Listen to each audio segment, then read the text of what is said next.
I got it. Go. Okay, this is old stuff. This is something we went over back when we talked about cells and we learned cells. And so this is basically the cell theory. All cells come from pre-existing cells. New cells come from cells beget cells and all that stuff. And as we talked about, there's a difference in prokaryotes. Remember that term again? Those are like bacteria, real simple cells, versus eukaryotes, which is everything else, right? And that's really where we're going to focus. And there'll be a couple slides in here on prokaryotes. I'm just going to kind of blast through, but FYI, I'm not going to hold you accountable for that. Okay, so and there's a whole lot of stuff in your chapter 8 in the BSCS that is not going to be on the test. So the stuff on mitosis and the cell cycle in particular, the rest of it, not. Okay? All right, moving on. Okay, so one of the keys in mitosis basically is to maintain continuity. In other words, to duplicate itself and make like cells. So, for example, I used this example the other day. You cut yourself, and when you cut yourself, you want to fill it in with the same kinds of cells as were there before. When you replicate hairs, you want your hair to look like the other hair. In some cases, like people like me, you get a little bit gray in your butt. Nonetheless, the idea is to make similar cells. How does that happen? You replicate that keeper of all knowledge, DNA, identically. Okay, and that's what happens in mitosis. In fact, you probably know this during the S phase. We'll get to that. Okay. All right. So DNA replication again. This is a whole nother topic, and this can be covered in many areas. We're not going to cover this now. We're going to hold off and do DNA replication just when we start talking about what's called protein synthesis, and we're going to hit it then. Okay, because to me it makes more sense then. So at this point, suffice to say that during that S phase, in the interphase, the synthesis phase, DNA is duplicated identically. It's like a clone. And we'll learn about how that happens another day. Okay, so basically what's the end result of mitosis? Essentially, if everything's working like it's supposed to, you get basically two cells, two daughter cells. Those are the two over here. Okay, they're identical to the parent cell. And again, in single-celled organisms, this is a way of propagating the species, making more bacteria, etc. In multicellular organisms, it's a way of making something grow or repair, right? Okay? Whoops. Okay, I don't know, this is kind of out of place, but anyway, suffice to say chromosomes. Remember, chromosomes are coiled bunches of DNA around things called histones and such. And we'll get to more on that in a second. And the reason I put this slide up, if you take a look at that, that's a chromosome in a eukaryotic cell, us, versus a prokaryotic cell, which is this, bacterium. And if you look, in bacterium, they have pretty unique DNA. And it's in a circle like this, and many bacteria actually have two rings. I call the plasmid and bacterial chromosomes, but the reason I'm showing this is to show you that they don't look anything like eukaryotic chromosomes. This is the part that I'm not going to assess you on at this point, okay? So we're just going to pick this up. Okay, now eukaryotic chromosomes, again, we kind of went over this yesterday. The human body is 46 chromosomes, remember, and they are basically in pairs in most cells, and we'll talk about the exceptions to that tomorrow. And when they're in an adult cell, meaning like the cells in most of your body, you have them in pairs, 23 pairs, 23 times 2, 46. Okay? Now, there are exceptions to that in genetic diseases and la-di-da, and we'll get to that another day as well. Okay, just to FYI, there's a huge range in the makeup. Drosophila, I think I mentioned this, those little fruit flies they study all the time in genetics have like 8 chromosomes, a lot's known about a fruit fly. The reason is they're really easy to study. Nobody really cares if you kill one too much. And they go through many generations very quickly, and they're cheap, they don't eat a lot, blah, blah, blah. Some plants have like 1,000 or more. So there is a huge range, but in general there's around 10 to 50, okay?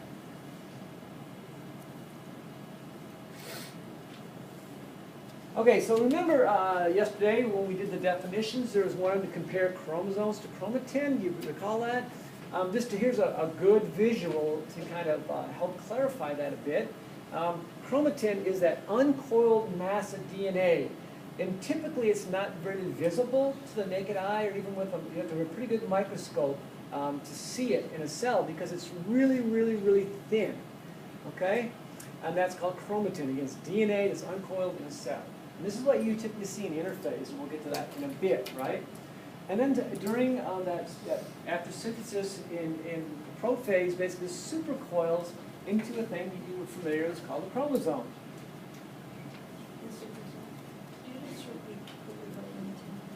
Sure.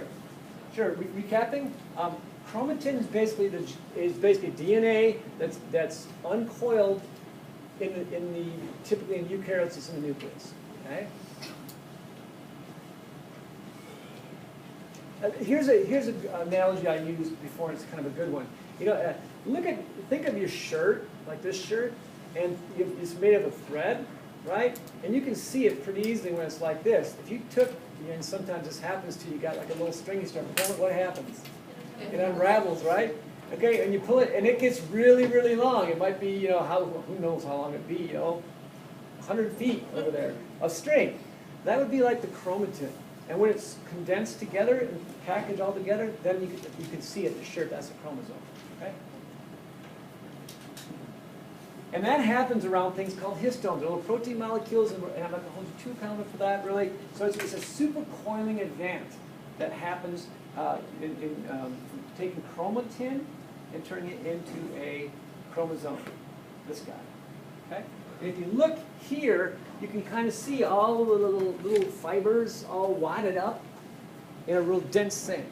If you remember, when this is duplicated, it's duplicated. There's a sister chromatid over here. Remember that two chromatids? That's an identical copy of each chromosome. It's held together in the middle by a centromere, right?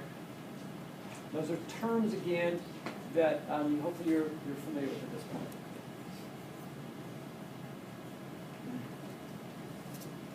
Now, this was in your textbook also, and again, we're going to revisit this term later on, but I just wanted to throw this out just because you probably read this when you were studying. A thing called a karyotype. Really easy to make one of these. You go and get a blood smear done, a technician can stain it, and basically they can take a picture of it, and then they basically pair up the like pairs. They're called homologous chromosomes, one from mom, one from dad. We're going to learn more about that again in meiosis. And you can tell all kinds of things from it. For example, the sex, XY, male, XX, female. You can tell whether they have a normal spread of chromosomes, the correct number. You can tell a species by the number of chromosomes, etc. And in some cases, when we get to genetic abnormalities, you can tell from a karyotype also. You can't tell real small changes, though, because that's not detailed enough. Okay?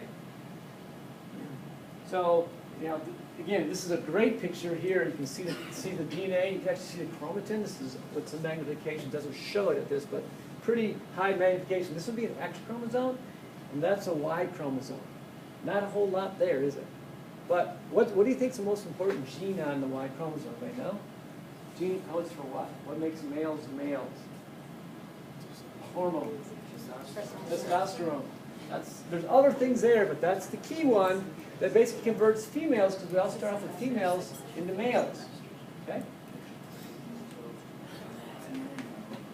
All right, so let's get into cell reproduction now. Okay, as you know, there are two types, and we're going to be focusing on the first type, basically mitosis. And then there's another type we're going to talk about later called meiosis. Okay, that's at the bottom. But then there's also a thing called binary fission. And again, we're not going to talk much about that now. That's in prokaryotes again. We said we're not going to really focus too much on prokaryotes. But suffice to say, when they replicate, they have a fancy name for their mitosis called binary fission. Again, don't need to write that down. All right, so we're going to skip this whole part on prokaryotes. There we go. All right. So let's get to the cell cycle. This is I think your second page of your study guide. Okay, and you should have this.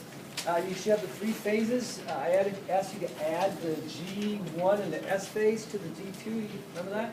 So if you have that, go ahead and turn to that page now, please. Okay, so basically G1, if you read through that a little bit in the textbook, basically G1 is a primary growth phase. So that's right after the cells replicate.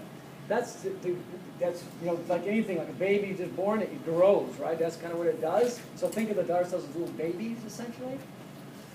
So that occupies quite a bit of its time, and during that phase, that's the cell doing what it's supposed to do. You know, liver cells being livers, heart cells being heart cells, et cetera, et cetera, et cetera, okay? And then you get to a point when the DNA replicates. That's called the S phase, DNA replicated. That's really the key to that. And G2 is called the secondary growth phase. There's going to be another slide in a bit that will give you more detail on each of these, and we'll get into that one a little more about what that means, because that's not quite clear. Secondary growth, what's that mean? So hold off, and we'll get to that in a second. And then, as you know, mitosis and cytokinesis, and mitosis is made of all those phases that we're going to get to in a second. Okay? So that's basically the cell cycle, and you guys have it like this, and many of you, I noticed, copied this down, because this is right out of your textbook, essentially. And so if you look at the cell cycle, you can start here, I guess.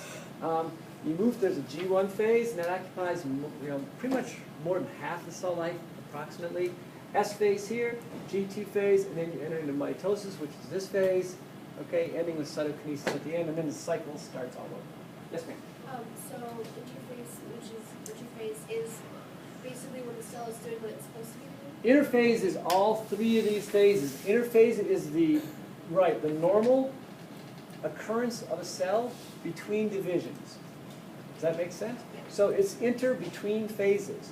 So it consists of these three individual parts. Thank you for clarifying. Okay. So yeah. So if you look on your study guide, you have the interphase down below, and you can say the phase between divisions, and in that realize that consists of these three phases. I think you probably we went over it yesterday, but just to make sure that you're clear on that. Yes. How long does a cell usually live for? Good question. Question was, how long does a cell live for? It really depends on A, if it's prokaryote, eukaryote, B, what type of cell it is. Okay, for example, there are some cells in our body, and it's kind of like the next slide actually, that like a nerve cell. A nerve cell divides one time, and at that point, doesn't ever go through mitosis again, although there's some current research showing there's some cells in the central nervous system that may undergo mitosis, but for the most part, brain cells and most spinal cord cells, they don't reproduce. And that's why you have people that have severe trauma that are paralyzed for their life. Okay? Unlike if you cut your arm or something, you can repair it and things like that. Some cells, basically nerve cells, won't do that, central nerve cells. Okay? So in that case, those are basically however long the person lives. So those cells are formed early on, like in the first couple of months, basically, and then they last for the whole life of the person, 100 years, okay? But other cells, like some short-lived cells, blood cells, may last for 48 hours, a couple of weeks. If you're talking about single-cell bacteria, 90 minutes to really, because they kind of clone themselves constantly, you could almost say they're immortal, okay? That's a hard question to get at. So anywhere from what? A few hours to 100 years, depending on the type of cell. All right, good question. Okay, moving on. Cell cycle. All right, so let's get into the interphase again. First growth phase is pretty straightforward, basically. That's when the cell does all this metabolism, all the normal stuff. So, any questions on that? That one's pretty easy to. Okay, S phase again. Synthesis phase, that's DNA copy, from one part to two. This is. Ooh, you see that? Ooh, see that? Ooh. Fancy high-tech animation, okay? So that's pretty straightforward also, and here's the more information I promised you on the second growth phase. Whoops. Okay, so basically at this point, this is kind of like preparation for division. So we've been a cell, we've done our thing, we've duplicated the DNA. Now what we need to do is we need to get ready for division, and all those parts that you kind of learned about in mitosis, the spindle fiber, the centrioles, all those things, they need to be created, okay? More organelles got to be created, because when the cell splits, it needs twice as much stuff to fuel two cells versus one. That makes sense? And that's kind of what's happening in the second growth phase. Yes? But it needs to know specifically the things that happen. Possibly there'd be a question as detailed as what's the difference between the first growth phase and second growth phase, and so that you know that basically this is kind of getting you ready for division and organelles. That could be a fair question here. Okay. All right, and that's, and then you know the G2 obviously comes under G1, that's just prior to, that would be as specific as you'll get.